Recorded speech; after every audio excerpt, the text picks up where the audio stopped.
This is literally... Why am I so nervous? I'm gonna be scared that it's gonna stop recording every 10 seconds. How do people do this? Okay. Hi guys, my name is Ashley and welcome to Dumb Blonde Books. I'm so excited to start this channel. I've been wanting to start BookTube for a couple years now, and I'm obsessed with the community and I'm obsessed with reading, and I'm gonna do a video soon talking about me, talking about why I named the channel the way that I did. But today I just want to talk about all the books that I read in 2021, and it's not very many. Compared to a lot of other booktubers, this is not a lot. This was my first year really getting back into reading. I was a really big reader when I was little, and I would only read when I had to for high school and most of college. I'm still in college. This was my first year of reading for fun, and I love it. But anyways, I read 21 books in 2021. That was my goal. I'll be starting with my least favorite and going up to my #1 favorite book of the year. So let's get started. Coming in at last place at number 21 is The Death of Mrs. Westaway by Ruth Ware. This book was painful to get through, but I'm gonna tell you what it's about before I rant. It's about a girl named Hal who is very down on her luck, very poor, and she gets a letter in the mail one day explaining that she's received an inheritance from a relative who is not her relative. So she goes anyway to claim this inheritance because she wants the money, obviously, and the story unfolds from there. It was so long. It was kind of like a long, boring, gothic version of Knives Out, the movie, which I loved, so I thought I would really like this, but I thought it was very boring. I didn't like any of the characters. I thought there were far too many characters. And there was this incest moment that just like was never acknowledged or explained, which I thought was super weird. And the ending was very mediocre. I did give it 2 stars because I really liked the atmosphere, but the plot was not it. The twist was not it. The characters were not it. So 2 stars. Next, at number 20, I have The Last Flight by Julie Clark. This book I also gave 2 stars, and it was like Breaking Bad meets House of Cards, which I was so into at the beginning. I was like, ooh, there are these 2 female characters that I can really root for, and they're just like these strong, powerful women. I was excited. And then as the book progressed, nothing really happened.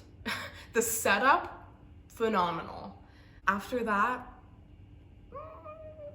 I can't tell you one thing about this book except for the end, which I thought was sad and depressing, and I don't want to feel like that after a thriller. And I was shocked in a bad way because this book was bad. Next, at number 19, we have The Woman in the Window by A.J. Finn. This book I read at the very beginning of the year, and I read it because I wanted to watch the adaptation on Netflix that they did, and I did not enjoy this book, unfortunately, obviously, because it's toward the bottom of my list. The amount of times that Merlot, oh my gosh, drinking game. Take a shot every time AJ Finn says Merlot in this book because it was too many. The main character loves Merlot. Oh my gosh, I didn't even talk about what happens in the last book. That's okay because it was bad.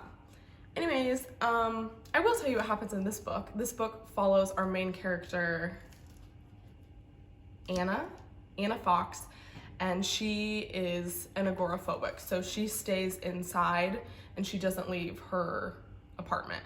And this is about something scandalous that she sees happen across the street through her neighbor's window, and she is an unreliable narrator. I did see one of the twists coming, which I was really let down about because I feel like it just wasn't very satisfying, and the other twists I thought were better, but I also felt that they were kind of a cop-out, and I wasn't insanely excited by the end of the book. I know these are super vague descriptions, but the books that I don't like, some of them I just can't really verbalize why.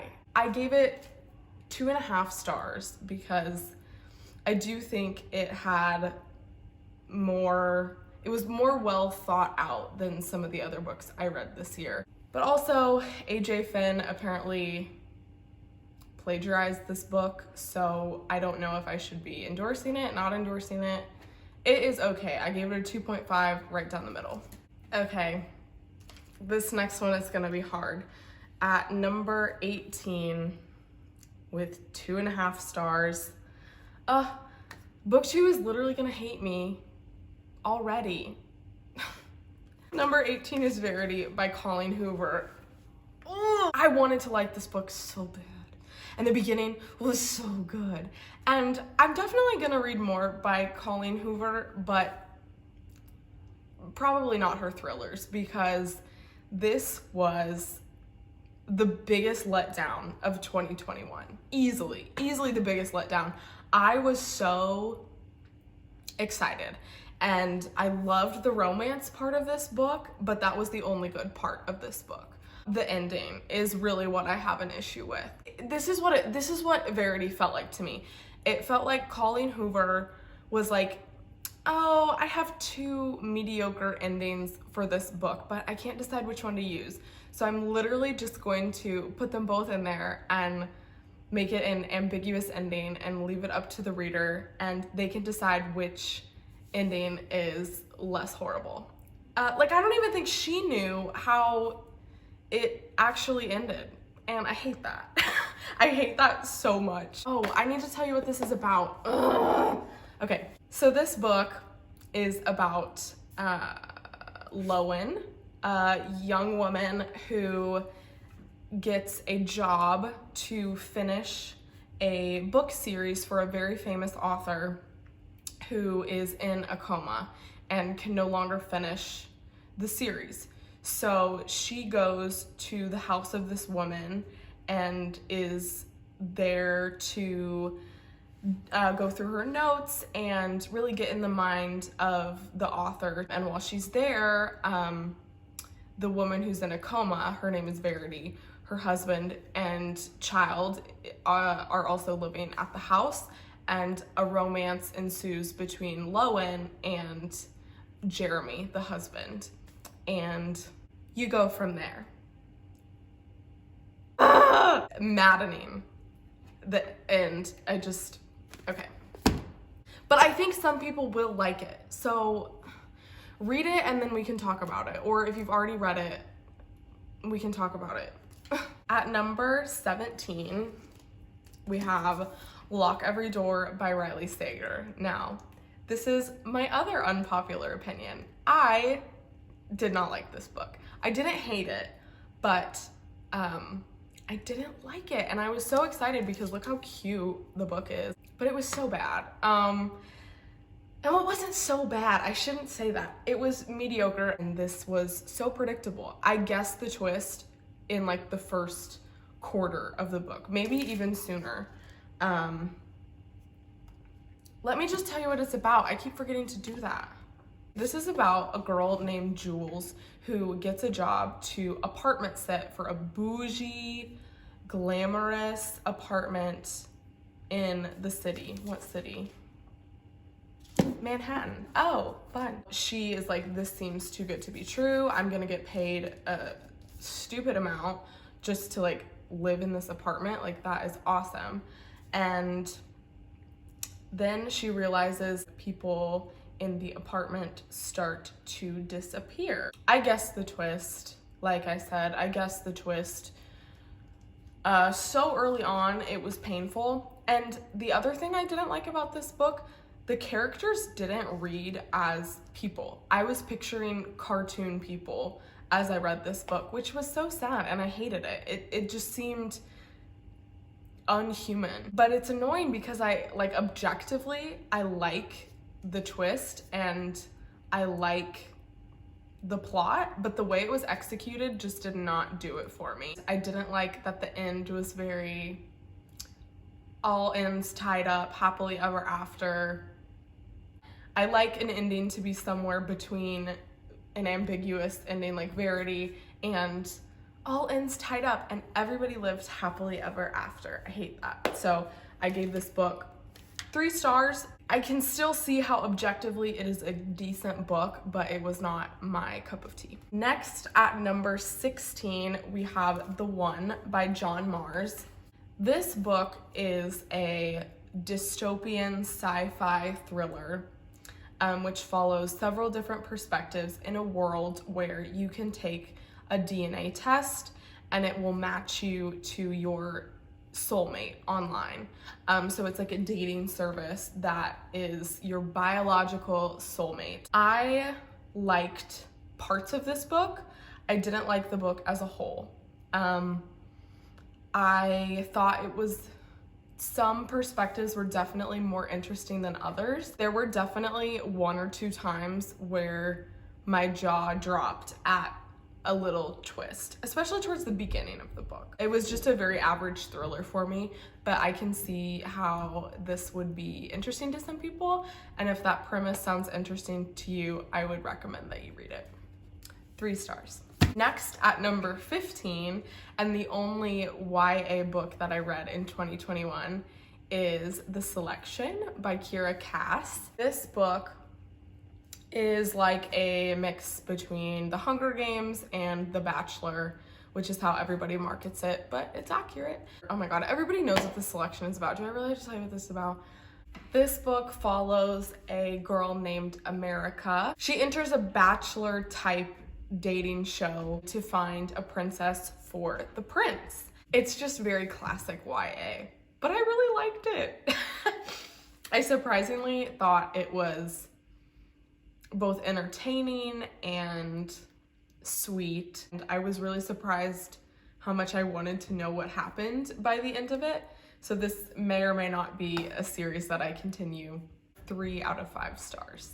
The next book, at number 14, we have The Hunting Party by Lucy Foley. This book I had such a good time with. I really did. Hello? Hello. Oh, hi. Hello. You gonna be in my video? No. Okay. I loved this book, and I feel like I know that objectively it's not the most groundbreaking or entertaining, but I had so much fun with it. This book is about a group of friends that goes on vacation to the Scottish wilderness. You switch between 2 timelines, and in the future timeline, you know that one of the guests has died. And so you go back and forth and you're like wondering which one of them died and you're wondering how it happened. I just love the characters in this book. I just thought they were so fun and interesting to read about. I know that the ending was not amazing or like shocking, but I just really flew through this and I had so much fun. I gave this book 3 stars. Next, at number 13, we have Local Woman Missing by Mary Kubica. And this book is about a girl that has gone missing. She miraculously returns many years later. And in the present day, there are also women going missing. So you flash between timelines and perspectives, I believe. It was good, but not great.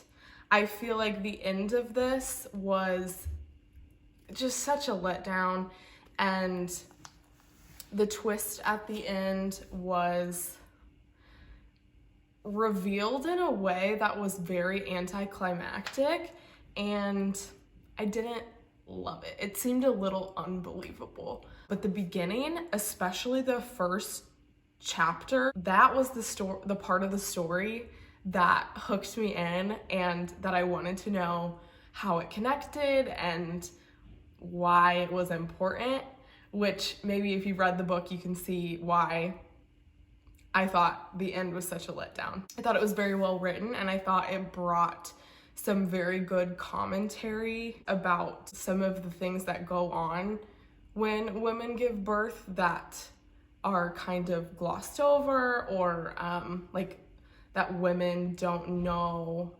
all of the rights that they have when they give birth. So I thought that was very important and very interesting, but I gave this 3 out of 5 stars. Next, at number 12, we have Bel Canto by Ann Patchett. This book follows a group of guests somewhere in South America, and it is a hostage situation for a party of very wealthy people. Among them is an opera singer who is very well loved, who is performing at the party. Also, this is the only non-thriller I read this year, besides the selection. I think I went into this thinking, oh, it's a hostage situation. Oh, why is that so hard to say? Hostage situation. Hostage situation. I went into this thinking this is gonna be very high stakes, very suspenseful, and it was not, which is okay because it's not a thriller. I loved all of the opera references. I am going to school to be an opera singer right now, so I loved hearing about that and following Roxanne, who was this fictional opera singer. It was very sad, but I really enjoyed it, and I feel like I am better for reading this book. I gave it 3 out of 5 stars. Coming in at number 11, we have The Grown Up by Gillian Flynn. This book was so cute and such a good time for being only like 60 something pages. This book is about a woman who decides to switch profession and become a psychic. There is very little I can say about this book without spoiling anything, but it was twisty and I liked the ending, and Gillian Flynn's writing is just unmatched. It is absolutely so cheeky and just very tongue-in-cheek and clever. This book is just clever. I gave it 4 out of 5 stars. Okay, now we are in our top 10 books of 2021. All of these books I recommend with my whole heart. I just think this is such a solid top 10. At number 10, we have Behind Closed Doors by B.A. Paris. This book follows, I'm gonna forget the characters. Here we go.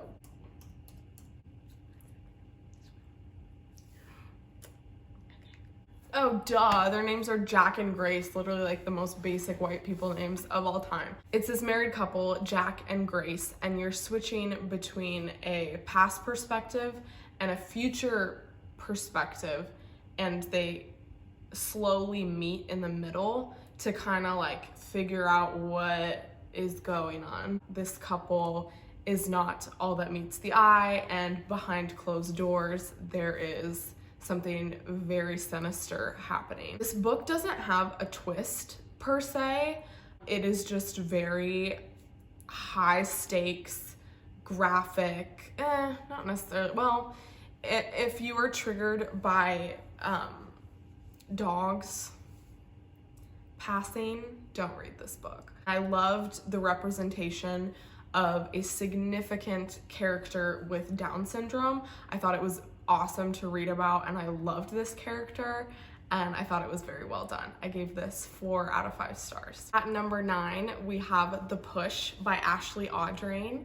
This book follows a mother as she gives birth to her first daughter and feels that something is off with her and does not connect with her in the way that a parent obviously wants to.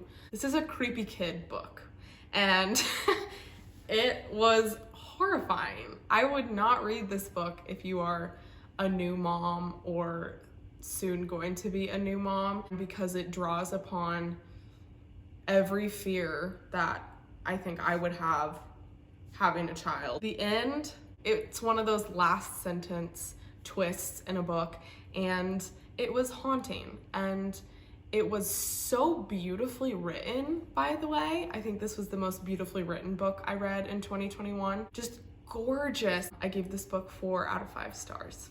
At number 8, we have The Maidens by Alex Michaelides. This book was good. I was so scared I would hate this book because his other book is a lot higher on this list, but I loved it.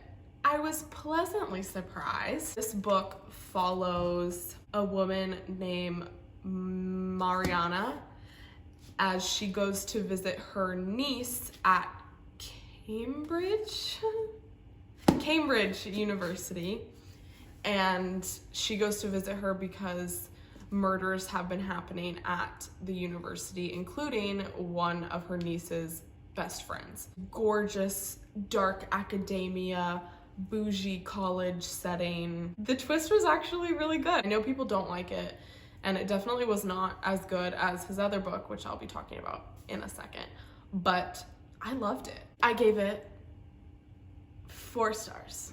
At number 7, we have The Good Daughter by Karen Slaughter. This was the first Karen Slaughter that I read this year and ever, and she's definitely one of my favorite authors.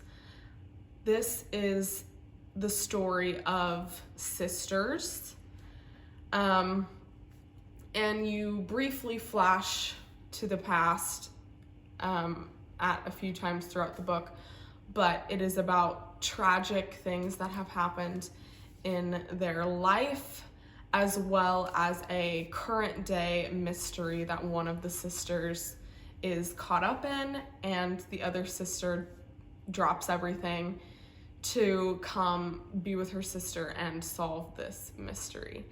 It's not as kitschy as I made that sound. I realize that sounds a little like, but I swear it is so, the characters are so well developed to the point that you actually really care about them as people. I cried at the end of this. There were points throughout this where I was laughing out loud. It is very long. It took me almost a whole month to get through. It is also a very graphic book. For all of these books, I would look up trigger warnings if you're interested in reading them, but this one specifically is extremely disturbing, extremely graphic. It has some amazing commentary, and I understand why Karen Slaughter doesn't shy away from the gore and the detail when bringing light to assault. So I loved this book, and I love Karen Slaughter. Read it. At number 6, we have Confessions by Kane Minato. This little tiny book, packed such a punch. Oh my God.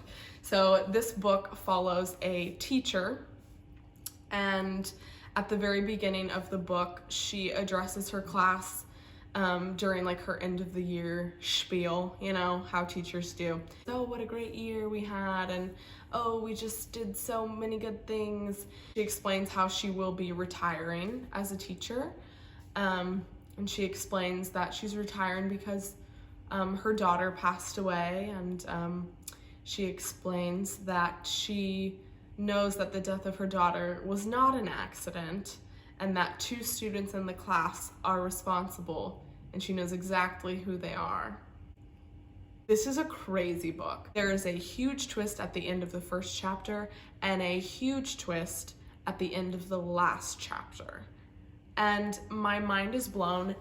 The way I explain this to people is if you've ever seen a Saw movie and at the very end, it's like everything is clicking and like coming into place, and there's like that music that's like da-na-na, da-na-na, da-na-na, and it's like all like you're like figuring it all out, and you're like, oh my God, but it's too late. It's really good. You should read it. I gave this book 4.5 out of 5 stars. At number 5, we have The Turn of the Key by Ruth Ware. Ooh! This was a book with some of the craziest twists I read this year. If you want a good plot twist, this is a great one. This book follows a girl named Rowan. I knew it was Rowan. I should have trusted my gut. And she gets a job to nanny for a family who lives in a gorgeous, smart house. So it's very like technologically advanced, and like everything is voice activated or like touch screen. The whole story is told in a letter from Rowan to this lawyer, because she wants this lawyer to represent her in trial because she has been accused of killing one of the children.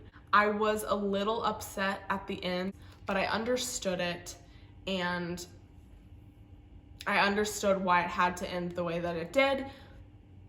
But I've grown to be okay with it, and I still adore this book. I gave it 4.5 out of 5 stars. My top 4 books, they're all 5 stars. So number 4 is Pretty Girls by Karen Slaughter. Phenomenal. How do I explain this? This book is also about 2 sisters, well, 3 sisters. It opens with one of the sisters and her husband are like out on the town, and her husband gets brutally murdered. From there, the woman, I believe this is Claire, goes back to their house grieving the loss of her husband, and as they're going through his things, they find something so horrifying. And you find out how this case, this brutal murder, connects to a case of the past.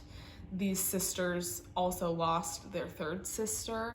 I hate to say it, unfortunately, I had the big twist of this book spoiled for me before I read it, but I still had to give this book 5 stars because of how incredible it was and how incredible the characters were. It is so graphic and so violent, but I loved it. I thought it was great. You should read it. Obviously 5 stars. At number 3, we have The Silent Patient by Alex Michaelides. I feel like everyone's read this book, but I had not. And if you haven't, find it and read it, because the twist at the end of this book was so smart, so clever. This is the kind of twist I like in books. The only reason it is not higher on the list, and 3 is still pretty high, was because leading up to the twist, there were a lot of red herrings. And I don't love a lot of distractions that don't really matter to the end of the book, especially when it's like whole characters we're being introduced to, and like whole scenarios and like backstories that like really like don't matter at all. I honestly couldn't tell you pretty much anything about this book except for the twist, but I'm okay with that because it was that good. I flew through this book in probably a day, 2 days, and it was incredible. Incredibly written, geniusly crafted. Let me tell you what it's about, because I always forget to do that. This book is about a woman named Alicia. I don't freaking know. This book is about a woman named Alicia or Alicia, I don't know. And one day her husband comes home late for work and she shoots him in the face 7 times. 7 times? 5 times, but still a lot of times. And after that, she won't speak. She won't speak to anyone. She won't speak to lawyers. She won't speak to doctors. She just has stopped talking. So they deem her the silent patient. And then a psychotherapist named Theo decides it is his mission to make her speak again. So he goes to the institution where she's being kept and thinks he can finally get her to talk. And holy, go read it, gosh darn it. These top 2 books, I've gone back and forth, switching their spots over and over and over again because I cannot decide. I still cannot decide, but I think I'm at peace with the way that they are now. But just know that both of these books are number 1 in my heart. So at number 2, technically, we have Gone Girl by Gillian Flynn.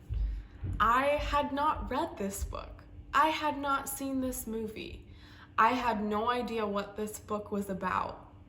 But this was, such a ride. Oh my God. I mean, it's a classic, and it's a classic for a reason. This book follows Amy, amazing Amy. Amy has gone missing, and her husband, Nick, is the first suspect and the first to blame. And it is the story of figuring out what has happened to Amy. And it is unbelievable.